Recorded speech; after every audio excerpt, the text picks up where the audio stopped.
How about your? This is the Family Showdown!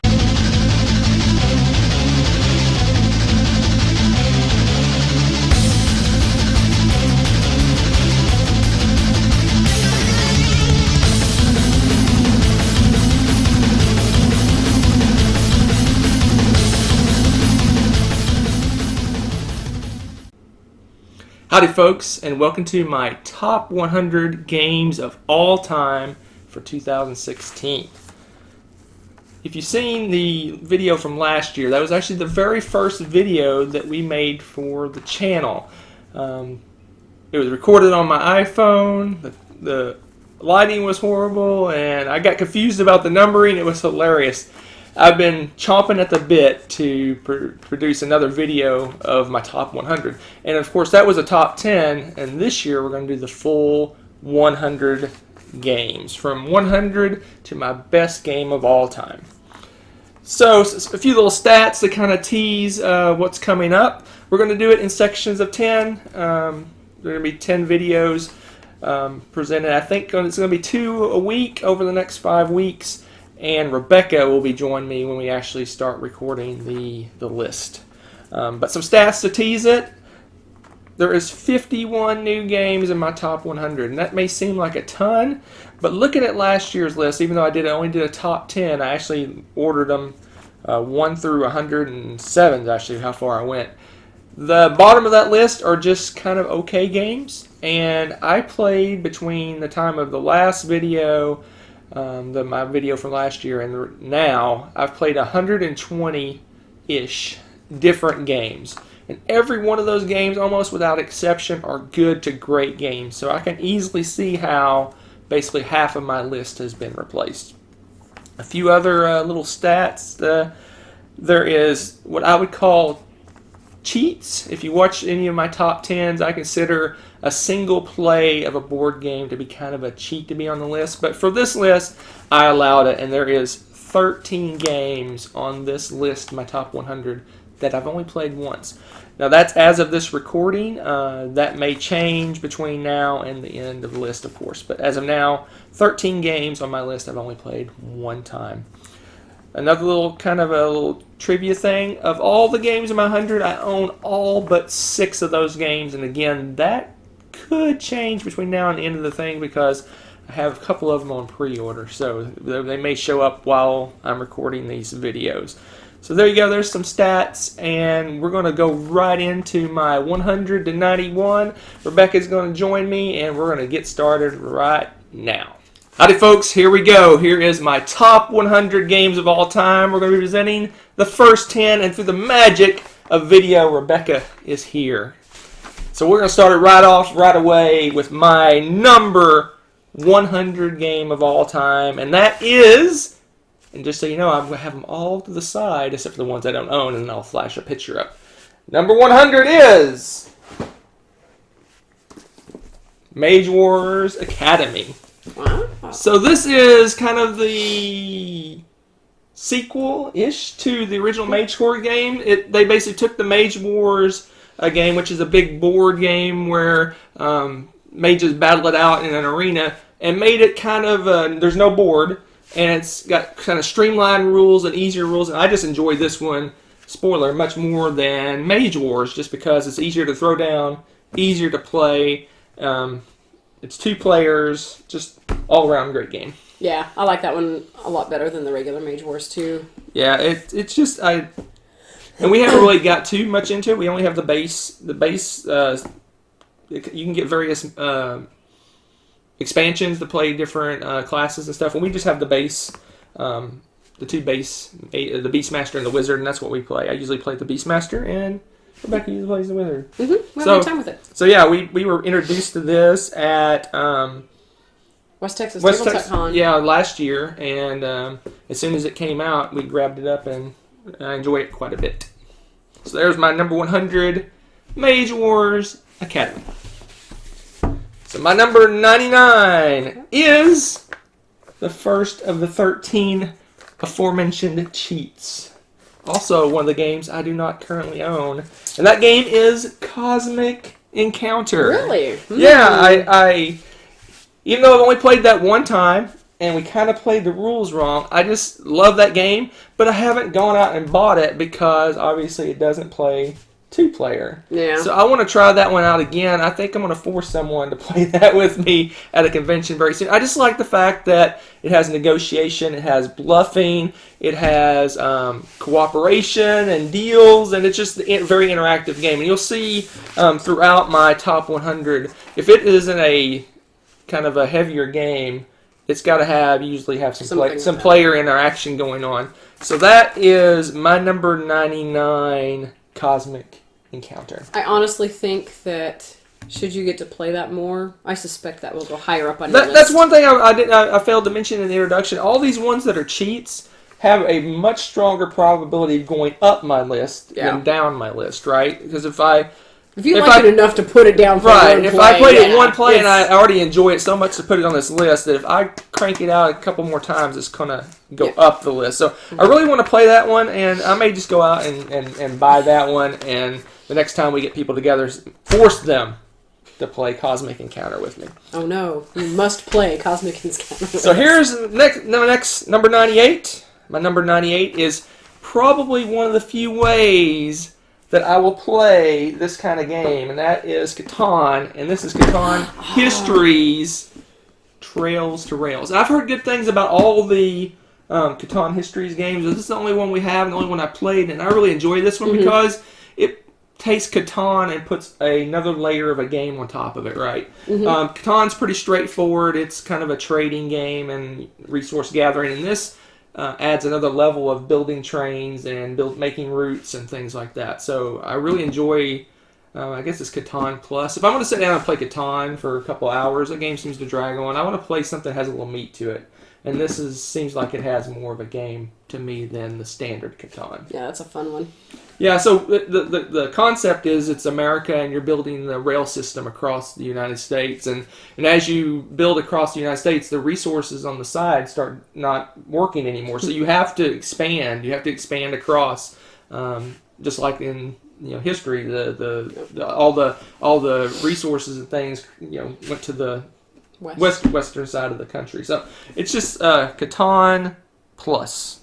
And it has cows, so it's got to be good, right? So that's my number 98. Cool. Catan Histories, Settlers of America, Trails to Rails, the longest game name ever. So my number 97. This one is. Oh, I haven't been saying. I'm already missing stats. I love stats. So Mage Wars Academy was a new game to my list. It was not on my list last year. Oh yeah. Cosmic Encounter was number 66 last year. It dropped to 99, and the reason is I haven't played it again since then. Right. You've got some really solid games you've played since then. And then Catan Histories was 72 last year, and it dropped to 98. And the reason I thought about giving the stats is the next game is my biggest drop of all the games on the list. Ouch. It dropped from 18 down to 97. And my number 97 is... Gosh. Jaipur. What? That's what I say to that. The reason this one dropped... I can give you multiple reasons why this one's dropped so much. Okay, let's hear it. The 2-player games we play now have gotten heavier, right? True. They've gotten more complicated, gotten more complex. My taste in games have changed quite a bit. And this one just doesn't seem to be hitting the table anymore. I don't know why. I mean, we haven't played this one in a while, but it's super light. It's a great game. It's super light. It's just... If I throw down a 2-player game, it's going to take a half an hour. I may as well go a little bit longer and play one with a little bit more meat. So maybe this one, Rebecca loves this one, so it's not going to drop much on her list. But for me, Jaipur has fallen down the list quite a bit. I can't say much because it's still on your top 100, but... Yeah, I mean, very few games. Only half my games hung on, so this one... It's the biggest drop of all. But it's a good, solid little 2-player game. Yeah, it's a great little light card game. It's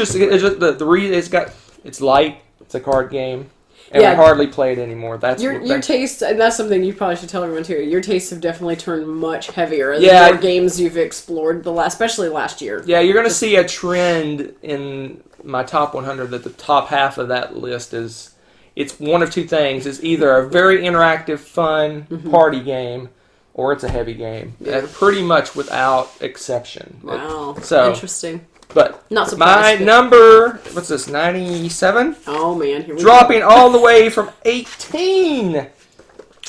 Oh, Jaipur. Oh, Jaipur, I used to love you so. Number 97, Jaipur. So my number 96, and here I guess I'll do the stats first. Because I like stats. Dropping from where is it? Dropping from 48 down to 96 is another one of Rebecca's 48. favorites, Oh man. Alhambra. Man, what are you doing to me? Okay.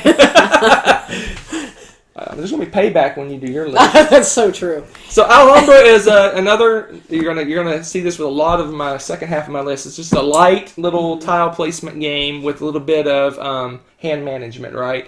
So you basically use a hand of cards to purchase tiles to put, and you're trying to build a wall around your little building, I guess, or city or whatever.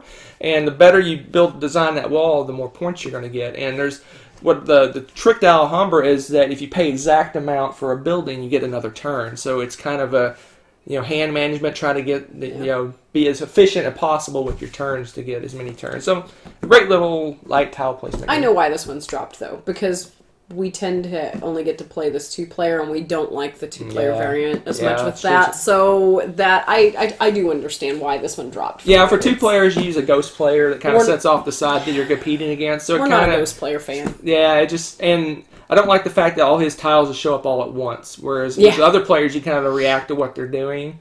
Maybe we could trick up the variant and maybe flip a tile over every time that we goes around or something. I don't know, but that's okay. Alhambra, great game, but it's a little bit on the lighter side. There you go. So that was my 96.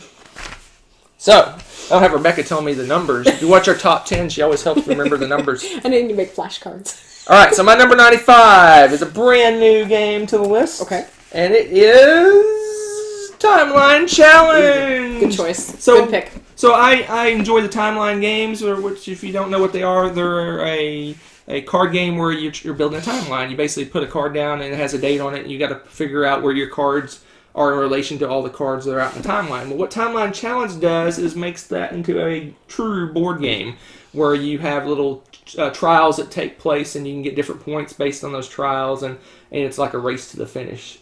So it takes the timeline game, which is already pretty good, and kind of adds more, right? So.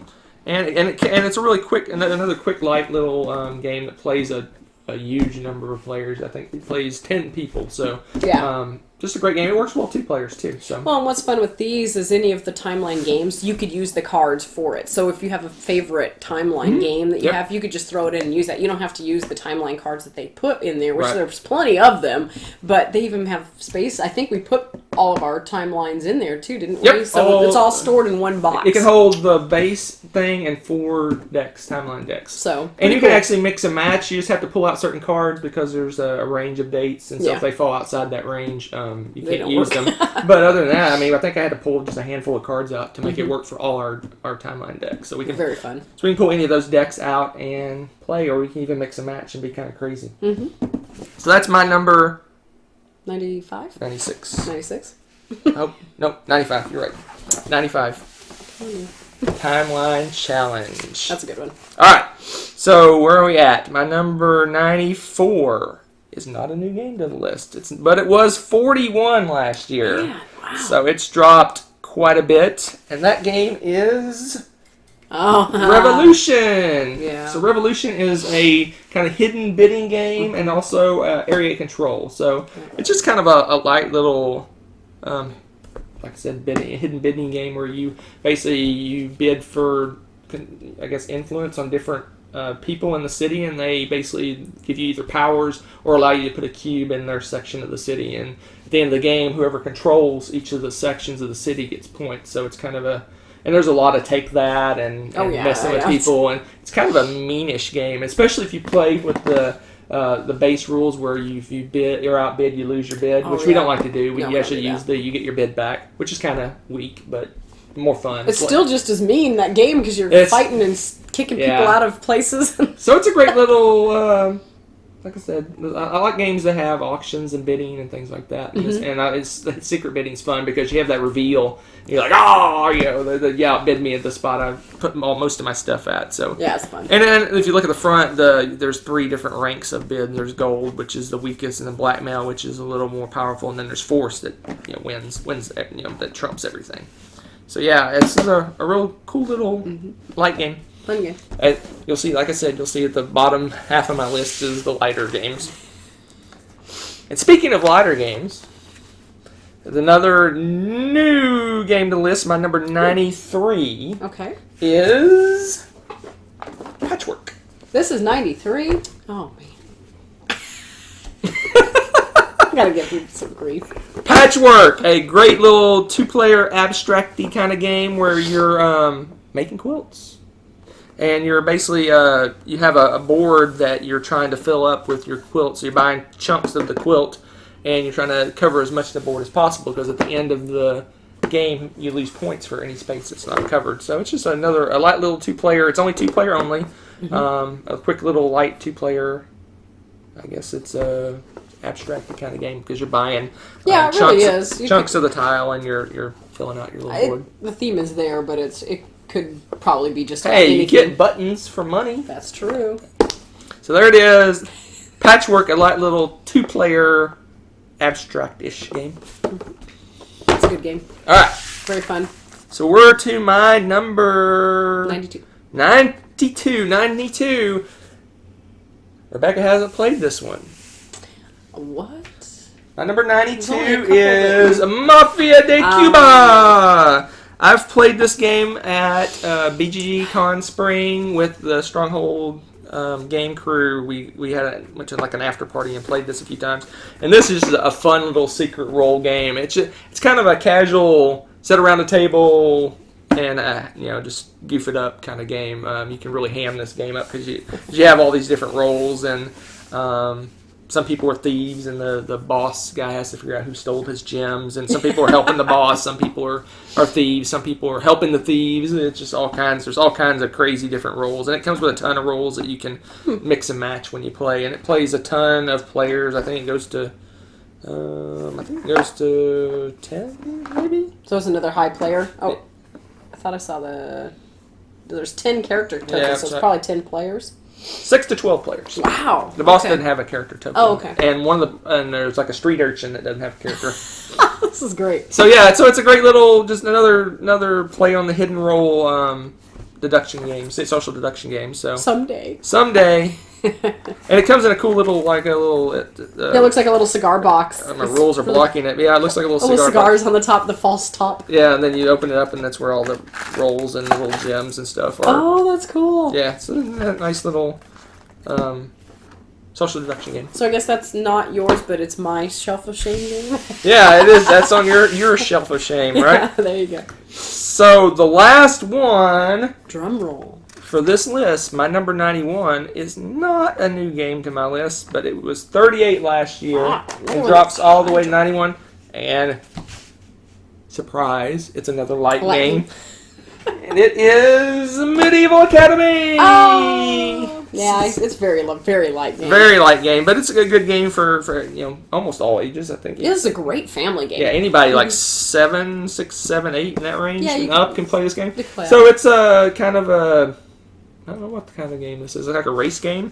It's a race game, but there's like majority 7 tracks that you're racing on, and you get different victory points based. Some of the tracks score every round. Some score at the halfway point, and some scores only score at the very, very end, and you get victory points or lose victory points as you go along. Yeah, but the heart of this game, it's a little light card drafting game. This is, if you're looking for an introductory game to card drafting, this is a real solid game to do for introductory drafting. And the theme's cute and it's really fun. It really is a great family weight game. Yeah, and each of the board, well, I think all of them have a flip side to kind of trick it up to make it a little more difficult. And if you want to amp up the difficulty a little bit, I mean, really, it's a super light game either way. Changes it a little bit. And it's a quick game. You can crank this out in probably 30 minutes or so. So yeah, light little card drafting game with racing, I guess. You're going around a track, so I'd consider it racing. My number 91, the last one for this video, Medieval Academy. Well, thanks, folks, for watching. That is my first 10 of 10 videos of my top 100 games of all time. So thanks for watching. We'll see you next time.